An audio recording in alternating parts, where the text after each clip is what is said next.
How do you know you're driving to Miami for work? Check this out. This is the final day, 10 days of consecutive work, 5 different clients, multiple cities, multiple states, and we're gonna be filming some mixed martial arts. Is this a bad idea?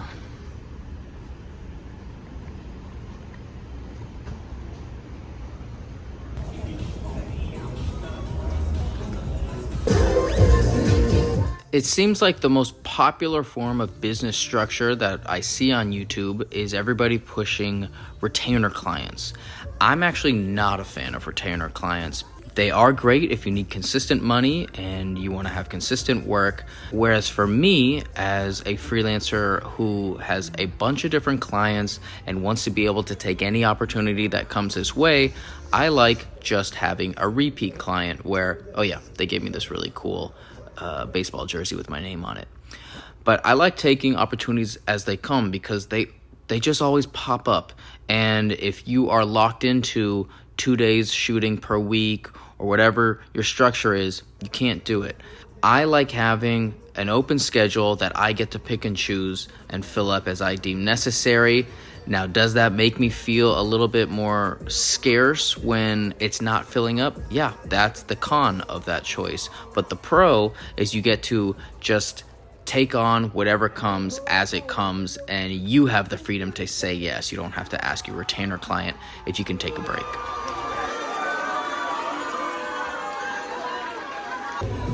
15-minute intermission, and we're gonna wrap probably around 10:30, 11, and then I do got to drive back to Orlando, so another 3 hours back.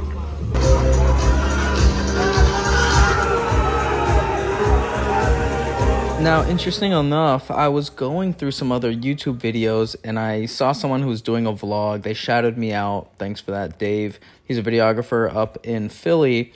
And in his most recent video, he was talking about how he actually has the exact opposite perspective. He prefers retainers, and this is what he had to say. We run a retainer model, so our clients pay us monthly, and we execute a scope of work for them yearly. And that just makes sure that the bills are paid. You know, I have 3 kids and I want to make sure that we have money coming in to make sure that they're taken care of. There's nothing wrong with the freelance life. That's just not a life that I necessarily can always jump up and do. I will take freelance jobs here and there. But a lot of the time we're just working with companies that we've built a relationship with. And what I think that they like is that they don't have to go searching for a videographer. They know who they're going to call when they need something shot. There's a level of stability in it, and you can make a lot of money doing it. Stability is usually the number one fear for someone who is employed that's interested in going freelancing.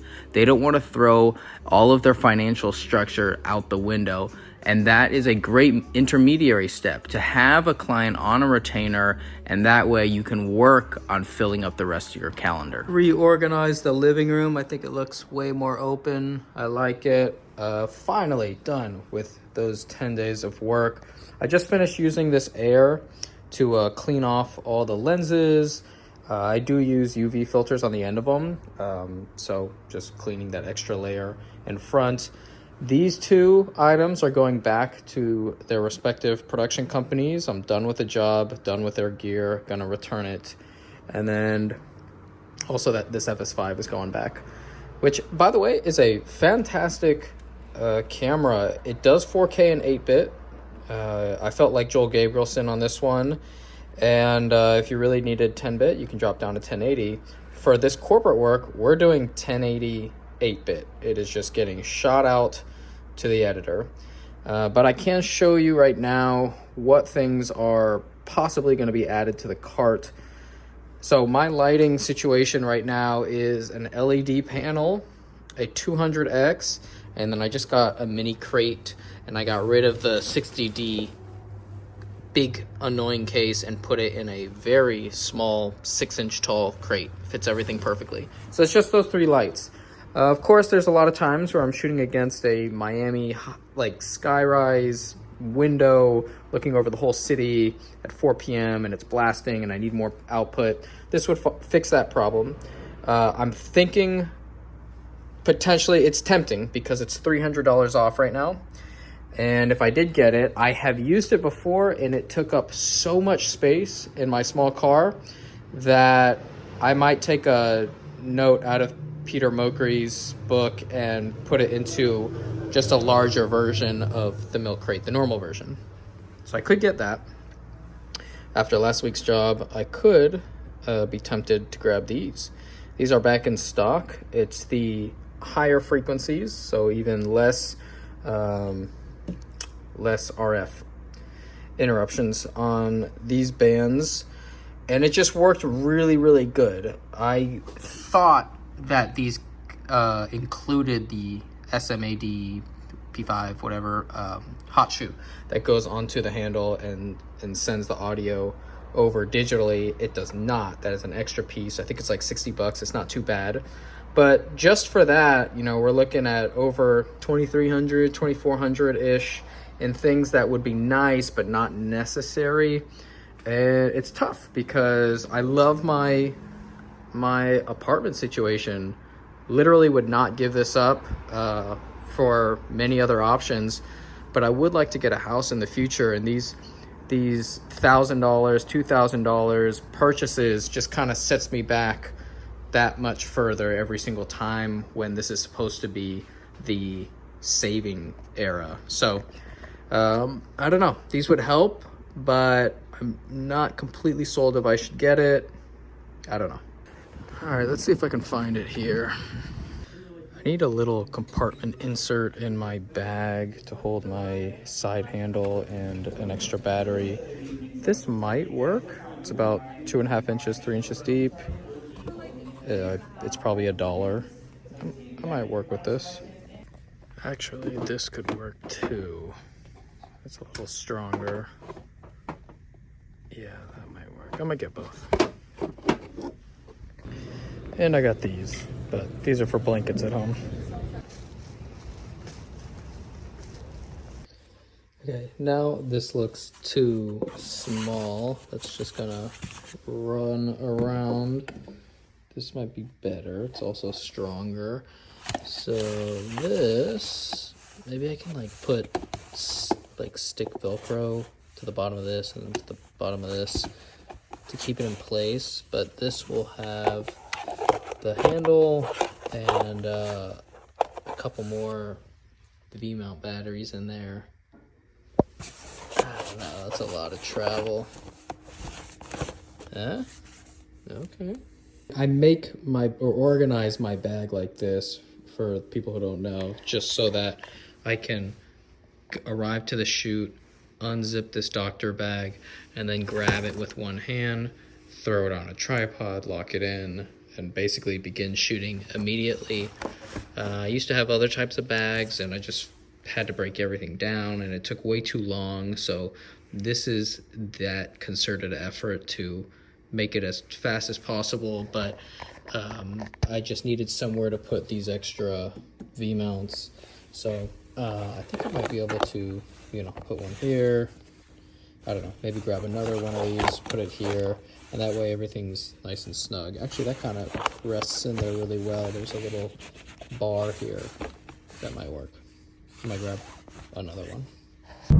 Just dropped off camera gear for the production company that I was freelancing for in San Antonio, but I'm having an email conversation. I'm trying to get myself legit this year. I have an official CPA, and I'm hiring a bookkeeper so that I actually become an employee for my company. And that is going to start now, where I'm going to do all invoicing and try to put all ledgers, everything is going to be done through QuickBooks. I'm trying to keep everything concise this year instead of just my Excel spreadsheets that I've always done. See, that guy gets Factor meals. It's a meal prep service. I would love to get them as a channel sponsor. I need to just find the right way in, but if they could pay for my meals, that would be fantastic. I need to focus, so I'm just getting out of my apartment, going to the local cafe, and hopefully will not open Instagram while I try to answer these emails. I am going to cafes way less than I was earlier on in the vlogs, and that is because I'm editing way less, almost 0%. That is the goal. but I do keep the footage sometimes. Man, my gut is getting big. I just signed up for an MMA gym, and it's really fun. I definitely need to burn some more calories. But I will store the footage from these shoots, at least for a little bit. I've had it before where a client has said they received the hard drive that I shipped to them, and then a month later they actually lost it, and I was able to recover their entire project because I had a backup on file. Finished all my tax documents and really looking forward to having QuickBooks organize all of this admin work, especially invoicing and payments. Too tired of chasing down stuff because it's my fault, not because of the client, but because I'm late on sending them invoices. In case you can't tell, I love to talk, and that's why I love doing these consultation calls, because it actually helps me listen more. I get to hear about the situations that are happening, where people are having trouble, and then I can deliver an anecdote or an experience that I think could help. And I just love being able to hear about different situations happening all around the US, or sometimes even further, and how we're similar, how we're different, and especially when the caller ends up saying thank you at the end of it. I got some value out of it. My SmallHD 502 Bright has not accurate color, and I'm just looking on how to calibrate it. It seems like you really need to buy one of the calibration tools and software, which could be thousands of dollars. When I go into the custom menu and try to change the RGB by itself, it's still very magenta. I don't know if you can see it here compared to this, and I know this isn't the most accurate either, but I'm just gonna put the color bars up, see if I can match from this to this, maybe put color bars here, just to get it a little closer, because this is not as accurate as it could be. I'm pretty familiar with how much money comes in every month. I keep an Excel sheet. It's going to be upgraded to QuickBooks, but I have the data. What I don't have is an accurate depiction of how much money goes out, and I've been wanting to make a budget for forever. So finally, this morning I sat down and put all of the fees that have to happen, like rent, car insurance, and then all of the subscriptions. A lot of it is marketing, websites, Adobe, whatever, you have a bunch of them too. And I find out that my final number for bare necessities is $3,000 a month. So if I make $3,000 a month, I will cut even. Obviously that's not the goal, but just having that number moving forward is going to be really beneficial when I'm just making quotes for people, looking at how much work is scheduled. And now that I'm doing the QuickBooks effort, I'm going to have even more data on the same platform, and it'll be more regulated. Probably the most popular consultation call question is, how do I get more clients? And I just came up with this analogy, and it actually fits pretty well. So if you're trying to date someone, I'd say, well, are you on any of the platforms? Are you on Tinder? Are you on Hinge? Whatever. Same goes for videography. Are you on any of the platforms that are going to market you? No? Okay. Do you involve yourself in events where there's a lot of people, parties, networking events, whatever? No? Okay. So if no one knows that you do what you do, and you're not telling anyone that you do what you do, you're going to have a really slow time finding people who want to hire you or date you. So that is kind of the starting point of where a lot of these consultation calls start. And then I go into what is the most applicable avenue for you, because there's so many different ways to get hired, just like there's so many different ways to meet someone and start dating. It's a good analogy. I wish I could use the audio from this, but I can't. It's copyrighted. I tried to upload it, didn't work. So I'm going to take it out, add a little voiceover, got a little hook there. This was scary, being in a light sparring. We did 18 2-minute rounds, and I'm just trying to work on footwork. I had to tell everybody, hey, I'm a beginner, don't light me up. And you can see, this guy's form is so much better than mine. He's really looking at what he's throwing versus me just kind of moving forward. But this is fun. This is exactly what I want to be doing. Both of my big toes have gnarly blisters on them, so I got to build up the calluses, but I'm going to keep doing more of this.